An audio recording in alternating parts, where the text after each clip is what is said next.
Hi, I'm Don Blackwell. I'm the Executive Director of the Gospel Broadcasting Network. Welcome to this episode of Truth on Wheels. Sometimes on Truth on Wheels, we do coping episodes in which we deal with difficult things that Christians sometimes encounter. And this episode is going to be one of those coping episodes. In this particular program, we're going to be dealing with the topic of coping with an unfaithful child. That is, if you've had one of your children who's a Christian, but they have left the faith. And I have a guest today. Brother B.J. Clark is with us. B.J., thank you for being on the program today. It's good to be with you. Yes, sir. And B.J., of course, is the director of the Memphis School of Preaching, where I'm a graduate, and my son is a graduate, a great school. If you are looking to attend a school of preaching, I would highly recommend the Memphis School of Preaching. Not the only good school, but one that we certainly are fond of.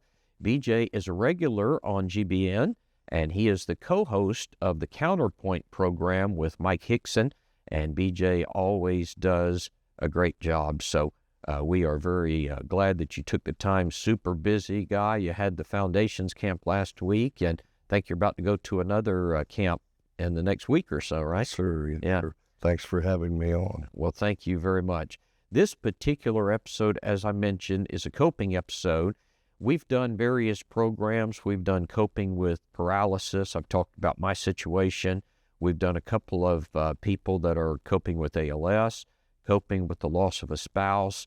Today, we're dealing with coping with an unfaithful child, specifically referring to members of the church who have a child or a family member who has become unfaithful and is presently in a lost condition, and you've graciously agreed to come on the program and talk about this today. So I want to just begin with some general information and ask the question about the frequency of this. How common is this to encounter members of the church who have unfaithful children? You know, as I've traveled, I've had more and more elderly couples come up to me with tears in their eyes, saying, "Brother Clark, please pray for my child, my son, my daughter. They've gone astray. We tried our best," and you can tell that they're beating themselves up about what they might have done wrong, where they went wrong. And sometimes parents do go in the wrong direction and regret things they did or didn't do.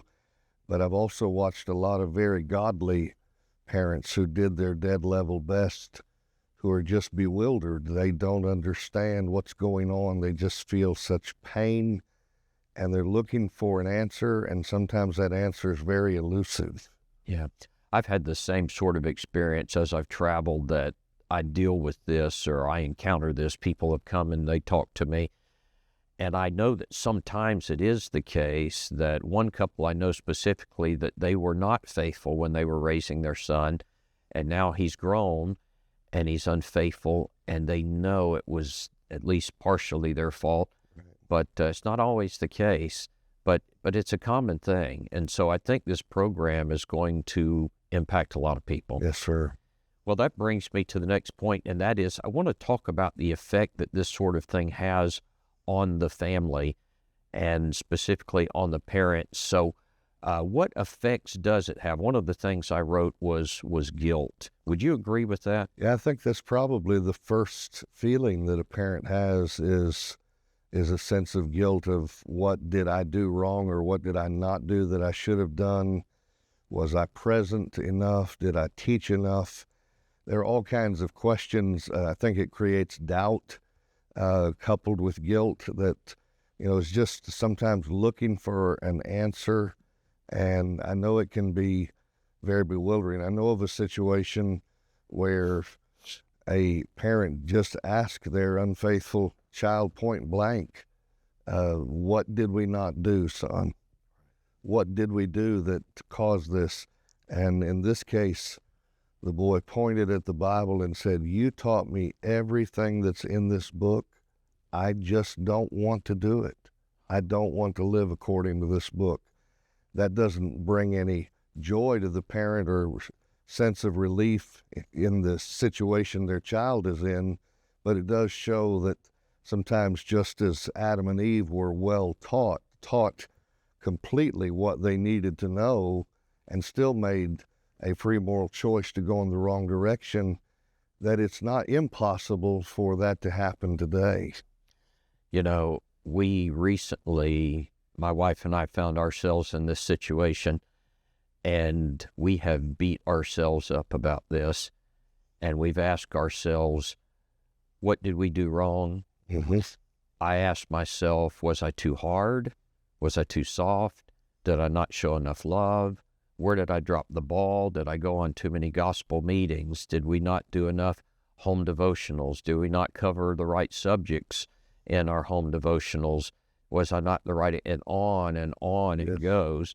But I think the conclusion that we've reached is we did all the right things. We were very conscious in trying to do, and we've got 2 children that are very faithful, but still I come to the conclusion we did all the right things. We punched all the right boxes. We taught. Right. We took them to services. And even though I go through that in my head, I still beat myself up thinking, I still go through that on a regular basis. It had to be my fault somewhere. I think it's because we care so much and would have done anything to keep it from happening.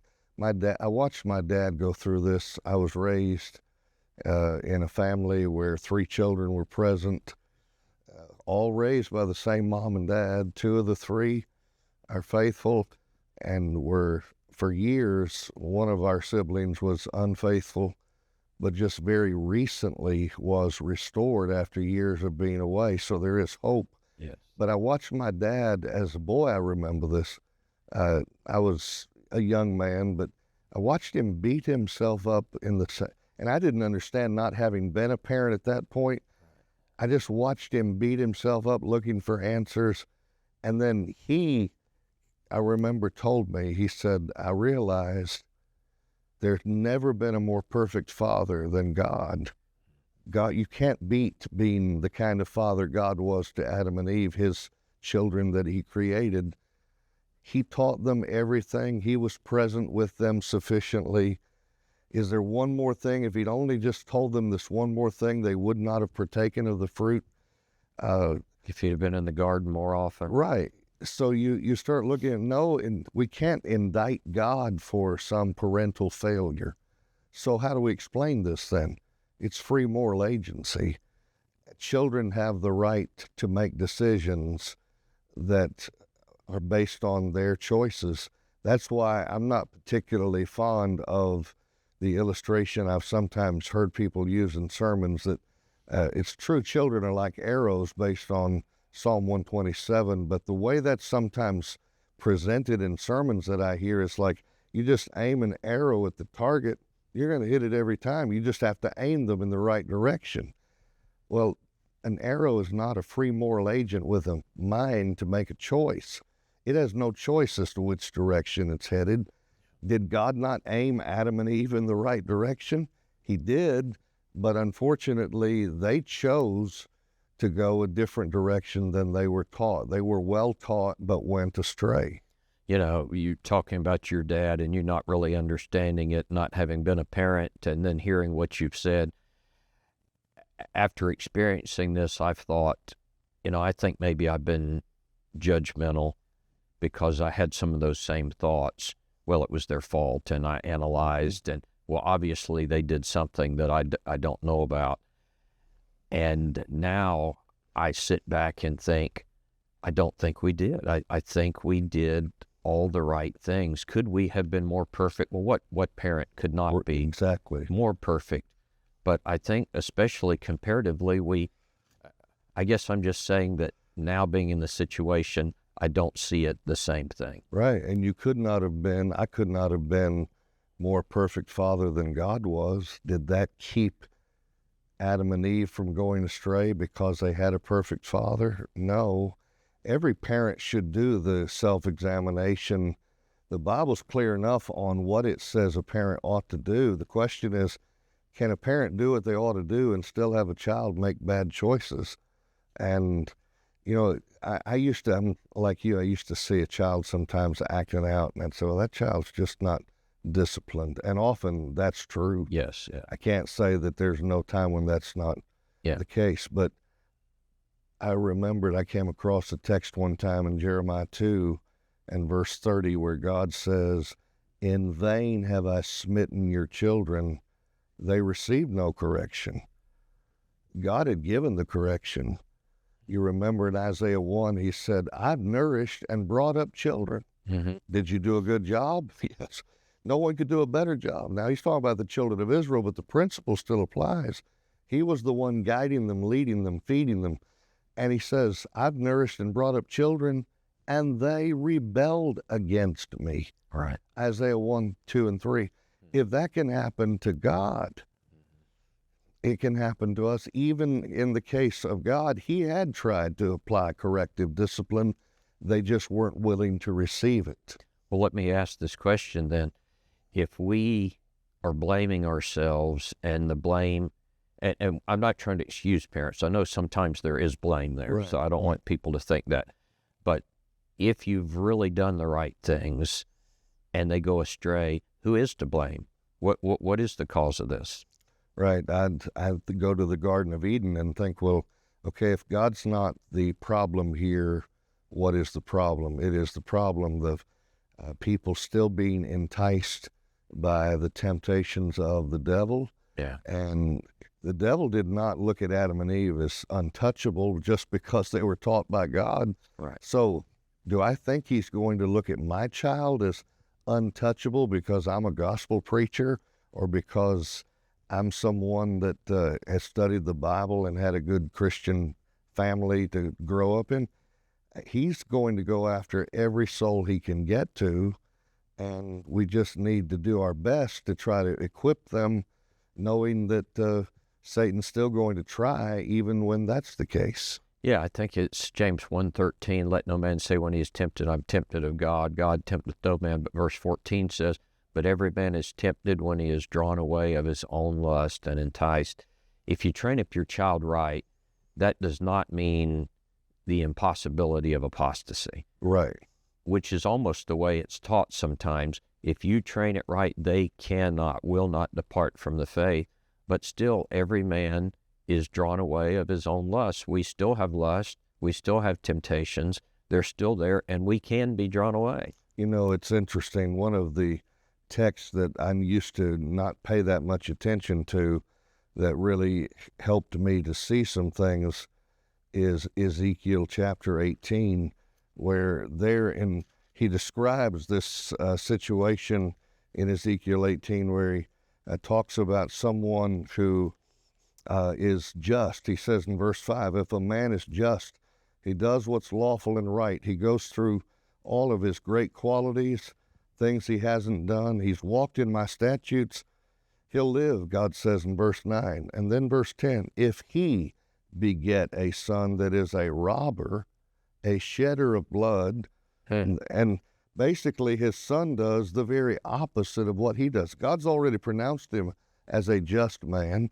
His son goes astray and does wrong, and then he gives a description of if he, verse 14, begets a son that sees all his father's sins that he has done and says, "I don't want to do that," and then he lives righteously.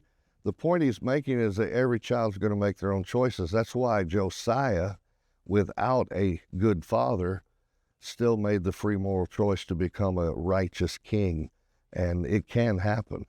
And, of course, the verse we oftentimes use, verse 20, we use to show that you can't inherit sin, but the principle applies here. The son shall not bear the guilt of the father, neither shall the father bear the guilt of the son. The righteousness of the righteous shall be upon him. The wickedness of the wicked shall be upon him. The point being, the father might be righteous, but that doesn't mean the son's going to be righteous, Exactly. and it doesn't mean he's going to inherit the righteousness of his father. The father could be righteous, and the son could be wicked, or vice versa.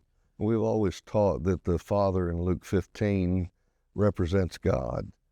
Well, does God have any unfaithful children? Sadly, the answer is yes.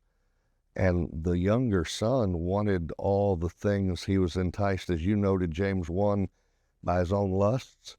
He went into the far country, engaged in riotous living. He didn't learn that from dad. He didn't learn that from his father. Yeah. And he knew that because when he was in the far country and began to be in want, his first thought was, I can go back home to my father's house. And so parents in pain need to realize the prodigal in the far country doesn't always stay there. Sometimes they come home. Yeah. And that's what we keep looking over the horizon for, hoping that it happens. That's right. And when you think about James 1:13 and 14, every man is drawn away of his own lust and enticed. It could be, though you've taught them the right things and put the right things in front of them, they're surrounded by friends who are putting other things that appeal to their lust. Maybe it's a spouse, maybe it's a boyfriend or a girlfriend, or there are other people in their lives that influence them and impact them other than just you. You know, you saying that reminded me of the first part of Proverbs 4 compared to the later section of Proverbs 4. In the first part of Proverbs 4, he says, I give you good doctrine. So there's good teaching coming from a father to the son. He says in verse 4, he taught me and said, let thine heart retain my words, keep my commandments and live. And so here's a well-taught child, but then the warning's given later to that well-taught child. Verse 14, don't enter into the path of the wicked. Don't go in the way of evil men, avoid it. Don't even go by it. So what's the point? If he didn't think a well-taught child could be seduced into living in a sinful way, he wouldn't have given all these warnings. The child is given a command also. We often preach to the parents, and well, we should, but we also need to preach some sermons to the children of Proverbs 4. Take fast hold of instruction. Don't let it go. Keep it. She's your life. And make sure that what you've been taught, you hold on to. And this is going through my mind as you're talking. Psalm 1:1, blessed is the man who walks not in the counsel of the ungodly, nor stands in the path of sinners, nor sits in the seat of the scornful. But his delight is on the law of the Lord, and he meditates on it day and night. What's the point? If a man sits in the counsel of the ungodly, or he stands in the path of sinners, that's going to have an effect on him. Isn't that 1 Corinthians 15:33? Correct. That evil companions corrupt good morals. So maybe good morals have been put into that person, but the man who goes and walks in the counsel of the ungodly and stands in the path of sinners and sits in the seat of the scornful, those evil companions corrupt those good morals that were put into him. Very well said. How did those good morals get in there? Likely some parent or guardian put those morals in there, but that's not, okay, now we're done. Now it's like, okay, let's try to maintain this. Yeah. I want to shift gears for just a minute, and I want to talk about the painfulness of this for just a second, because I think that those who are experiencing this, they go through tremendous pain. I hope I can talk about this, but I understand. There is nothing more painful. What does this do to you on the inside? On more than one occasion, my wife and I, in going through these feelings, said it would be easier to bury a Christian child and know that they're eternally safe than to be at home not knowing where they are or if they're safe or what they're doing in the far country. Because if they've passed away in the Lord, at least you know they're safe. It's hard. It's, in fact, some ways worse than losing a child to death is losing a child while they're still living and watching them live in spiritual death. Yeah. That's not an easy thing to do at all. I've said it's been the worst thing I've ever experienced. And I've experienced some bad things. But I thought even with paralysis, it'll come to an end one day. But this might not. And that's what haunts you. In the middle of the night. And I think it's always in the back of your mind. Yes. It affects you on a deep level. As you mentioned, if they died in a faithful condition, that would be better. It's gotten me to the point, I don't want to see old pictures because I remember how it used to be. The old songs that were family favorites, they just hurt. And somebody mentioned, and I thought about this, you mentioned Luke chapter 15, the prodigal son. And Luke 15:20 says, he arose and he came to his father, and when he was still a great way off, his father saw him and had compassion and ran and fell on his neck and kissed him. I heard a preacher suggest, and this struck me, why did he see him a far way off? And that's because he was always looking. Absolutely. In fact, I had on my mirror, I still do, and it was there for a long time. It was there for years. I note that our youngest child wrote to encourage me, saying, they still have time. They can come home like the prodigal. And every day I started my day by looking at that note of hope, because as much pain as you're in, you got to grasp for hope. You're looking for something to get you through this. And I heard a preacher one time say, and I thought it very, very unfortunate that he would say it. He documented the truth that a lot of children are leaving the church and leaving the home, leaving the faith. Then he said something that, he said, let me tell you something. He said, they're not coming back. They're not coming back. And I wanted to say from my seat, what about Luke 15? Sometimes they do. Sometimes they do. And that's what the parent is constantly looking over the horizon, just hoping that maybe this is the day. And I will say this, there was a time period when we had prayed, and then I think our prayers lessened in their intensity. And then I talked to my wife about this, and so we started praying more fervently every day, saying things like, God, you know what it takes for someone to providentially be moved to come in the right direction.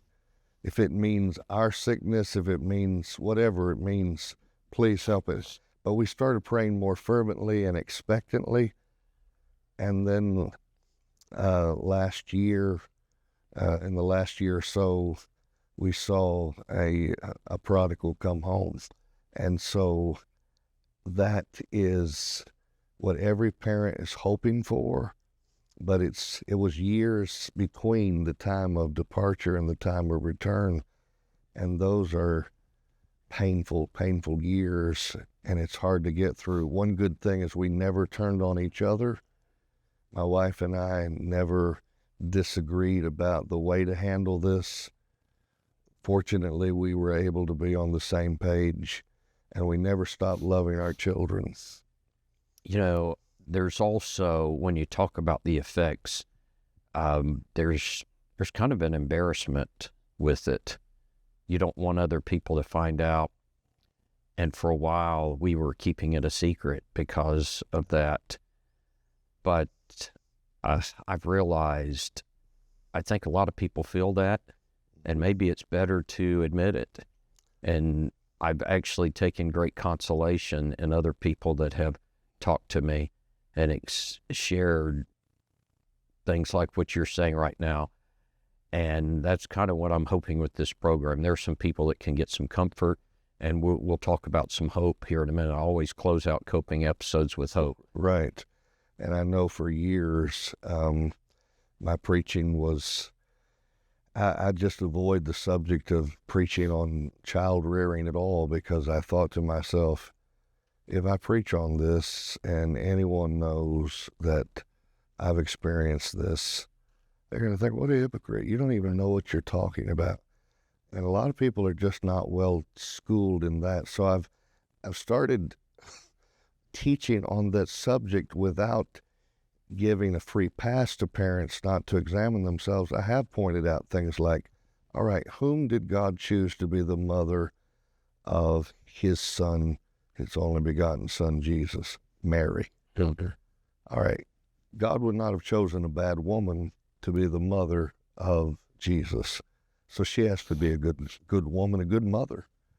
Yeah, when you get to John 7, Jesus' grown brothers, half-brothers, Right. say to him, why don't you go and show off your messianic mission? And if you read the text at first, because there's no tone there, you think, wow, they're very encouraging. And then you get to verse 5, for neither did his brethren believe in him. Yeah. I'm thinking, if the Son of God's mother, Mary, couldn't get her children at one point in time to believe in Jesus as the Son of God, Yeah. then it's not impossible that a parent today could have trouble with that, because she knew who he was. I have never thought about that. That is a great point. And you know what occurs to me? James, the brother of Jesus, apparently the writer of the book of James, Right. did come back and believe in him and had great faith. And so here's one who changed. Right, and I believe Jude may fall into that Yeah, same that's right. category. Too. So there's some, leanings toward hope right there, is that these individuals who didn't believe in him did eventually come around. So parents, don't give up. That's right. Sometimes the years can bring different things. The hurt, it hurts family unity. Family things are not the same. You don't worship together like you did. You don't have the same values with each other. You don't share the same joys. It might be you don't even share holidays together anymore and get-togethers. There's an empty place. And so the pain is very real. It's very constant. So how do you handle this? People struggle and they ask the question, okay, how do I deal with an unfaithful child? What am I supposed to do? Do I disfellowship them? Now, if they've been withdrawn from officially, then there are certain appropriate actions that you're going to follow. But what if they haven't? And many times that's the case. They have not been withdrawn from. How do you deal with that? Do you just personally withdraw from them and practice Matthew 18, 1 Corinthians 5? Or do you try to keep the door open? What do you say to the person asking this question? I think of the Amos IV approach that God took with his own children of Israel. You try different things first before you get to the thing that's the hardest to do. You remember there in Amos 4, God says, I sent you this to try to get you to wake up, yet have you not returned to me? But he didn't immediately write them off. He said, I tried this. Obviously, by doing that, he's showing there's a problem here, and I'm trying to fix it. Right. And several times in that text, it says, yet have you not returned to me? So I tried this, yet have you not returned to me? And that continues on, and then finally he gets to where he says, okay, I've tried everything, prepare to meet your God. And that's a judgment statement. And a parent needs to first exhaust their opportunities to try to bring back the child. Paul wrote to the church at Corinth condemning their actions, but working with them over a period of time to try to get them to come to the right conclusions and the right actions. So he didn't immediately write them off, but he let them know that that time could come. And so a parent has to convey, I'll always love you as my child, but there's some things I'll not be able to endorse or participate in. Yeah. If you had a child that was in a homosexual relationship, that homosexual partner would not be welcome in your house. Right. That is not going to be, unless they're coming for, fixing this situation, but we're not going to bring them in and act like everything is okay. Right. You cannot look the other way and pretend that there's nothing really going on here. At the same time, you could say, look, I'll always love you, but that doesn't mean I'll endorse you. I remember my dad saying to a teacher one time, when I'd gotten in trouble in grade school. He said, look, if my son does wrong, punish him, and when he gets home, we'll punish him too. Yeah. That's the kind of dad I had. I'm sure you. We need more of that Yes, today. right. So you've got to draw some lines, or respect the lines that God has drawn, while at the same time realizing the character of God was not to immediately write off, but to attempt to restore. You know, you just triggered the thought in my mind from 2 Thessalonians 3:14 and 15, which apparently is a person who has been withdrawn from. If any man does not obey our word by this epistle, in this epistle, note that man and do not have company with him, that he may be ashamed. I think he's saying you're going to withdraw fellowship. But even in that case, yet do not count him as an enemy, but admonish him as a brother. So even a person who's been withdrawn from, the door's open, you admonish him, you encourage him, you love him as a brother. You constantly are letting him know, we love you, we want you to come back. Right. I had a conversation in which the following statement was made. All attempts had been made to make restoration, restitution, reconciliation, and then, another problem comes up, and my wife said, we're not going to be able to help with this, and it's reached a point where we have to, we can't bail you out of this one. Right. Later, at the time, it was treated as if, how could you be so unloving, so hateful, so unkind? But just recently, the comment was made to me that was something I didn't enjoy at the time, but something I needed at the time. Thinking about this and how do you handle it, Proverbs 22:6, train up a child in the way they should go, and when they're old, they'll not depart from it. How has that been misused? Before I make the point I'm going to make, how has that been misused? Right. It's been misused to say, if you teach your child in the correct way, they'll never go astray, that it's impossible for them to go astray. And it's really turned into almost a once saved, always saved kind of passage for some people. But I think when we think about how to handle this and what we can do, that passage does give me hope. And that is, if you train up a child in the way they should go, oftentimes they do come back because they know. Right. And that's in their heart. And so maybe their lust and things have pulled them away and drawn them away, but they've been taught and they know. And when they can overcome those things, they do return. They have something to come back to, like the prodigal did. And I've noticed as children mature and get away from some of the woke cultural influences that cause them to think things that are improper, as they mature, they suddenly start realizing, you know what, it's the old saw, I've become more like my dad than I ever realized or thought I would.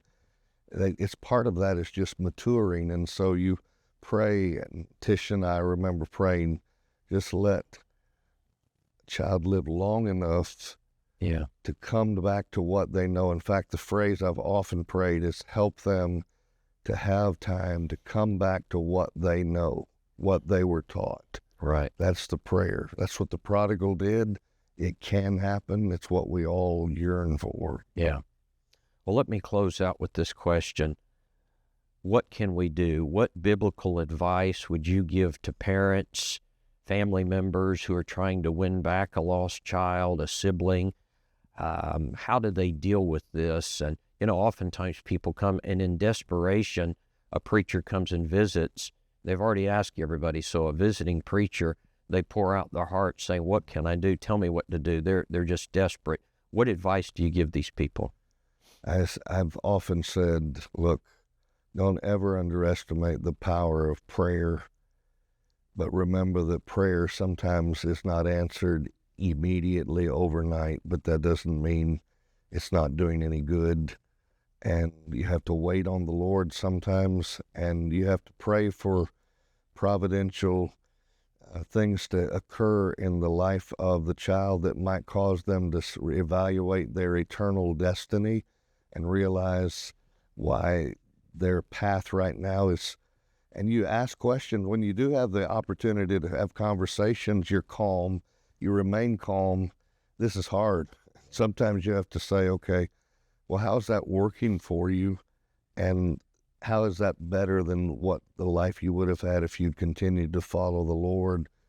And oftentimes, though they may not admit it to you at the time, they may be thinking things that are helping them come back. 3 steps forward and 2 steps back is still 1 step progress. And sometimes that's what you have to do is be content with at least a step of progress. As far as them dealing with it personally in the meantime, what biblical consolation can they turn to? Yeah, I think of casting all your care upon him, for he careth for you. It's helpful to know that God understands what it's like to have unfaithful children, because he's had some and he cares for them.